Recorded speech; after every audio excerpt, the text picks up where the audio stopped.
नमस्कार दोस्तों। आज की वीडियो में हम जानेंगे माइटोसिस के बारे में।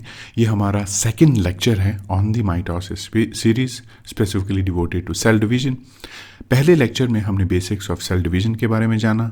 हमने ये जाना कि सेल डिवीजन क्या होता है, उसके अलग अलग फेजेस क्या होते हैं और इम्पॉर्टेंस ऑफ माइटोसिस की हमने बात की, specially in terms of cancer.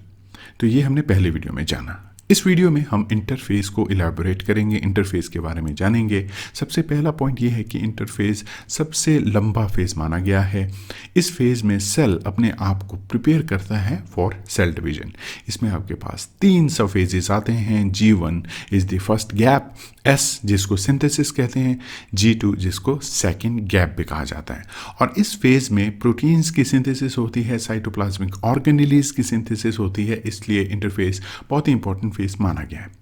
Cyclins और साइक्लिन डिपेंडेंट काइनेजेस का बहुत इंपॉर्टेंट रोल रहता है, जो कि टाइटली रेगुलेट करते हैं इंटरफेस को और ओवरऑल सेल डिवीजन को। नेक्स्ट, क्रोमोसोम्स की रेप्लिकेशन भी आपकी इसी फेज में होती है, स्पेशली एस फेज में क्रोमोसोम की रेप्लिकेशन होती है। इसमें सेल की ग्रोथ होती है जिसमें G1 इंक्लूड होता है। क्रोमोसोम की डिप्लिकेशन होगी एस फेज में और इवेंचुअली सेल और बड़ा होता जाएगा G2 फेज में। तो ये कुछ एक पॉइंट्स होते हैं, उसके बाद आपका जो है माइटोसिस फेज स्टार्ट होगा। अब इन फेजेस में आपके पास बहुत सारे सिक्योरिटी चेक्स होते हैं, एक प्रिसाइज ऑर्डर फॉलो करना होता है और ये सारे सिक्योरिटी चेक ये इंश्योर करते हैं कि कोई गलती ना हो, और अगर कोई गलती होती है तो सेल जो है सेल साइकिल को लीव भी कर सकता है टेम्परेली या परमानेंटली।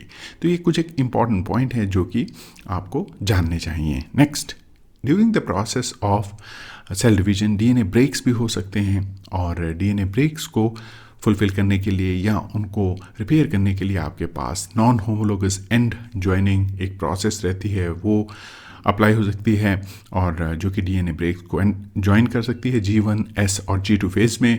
दूसरी जो प्रोसेस जानी गई है सेल डिवीजन के केस में वो है HRR, जिसको कहा गया है होमोलोगस रिकॉम्बिनेशनल रिपेयर। ये दूसरी प्रोसेस है जिसकी वजह से डीएनए रिपेयर प्रोसेस जो है होती है और एक्यूरेसी इंक्रीज होती है। ये S और G2 फेज में जानी गई है। नेक्स्ट, इंटरफेस में आपके पास कुछ एक और चीज़ें आती हैं जिसमें सेल की प्रिपरेशन होगी। ये डिसाइड होगा कि सेल जो है सेल डिवीजन की प्रोसेस को फॉलो करेंगे या नहीं। अगर डीएनए डैमेज होता है तो ये प्रोसेस कंटिन्यू नहीं होगी। तो ये एक इंपॉर्टेंट पॉइंट है, सेल डिवीजन वहाँ पे स्टॉप होगा और फर्दर जो है वो प्रोसेसेस फ्रीज हो जाएगी।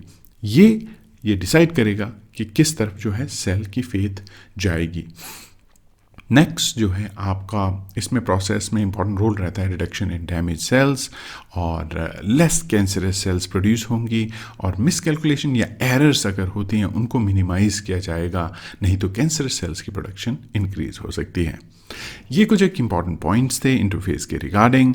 ये हमने जाना कि इंटरफेस क्या होता है, इंटरफेस की इंपॉर्टेंस क्या है, इसमें अलग अलग सब स्टेजेस कौन कौन से आती हैं। हमने G1, S और G2 के बारे में जाना, हमने अंडरस्टैंड किया माइटोसिस ओवरऑल को। अगले वीडियो में बहुत सारी अलग प्रोसेसेस के बारे में जानेंगे। तब तक के लिए धन्यवाद और जुड़े रहिए चैनल के साथ। अगर आपको कंटेंट अच्छा लगता है तो प्लीज़ सब्सक्राइब ज़रूर करें।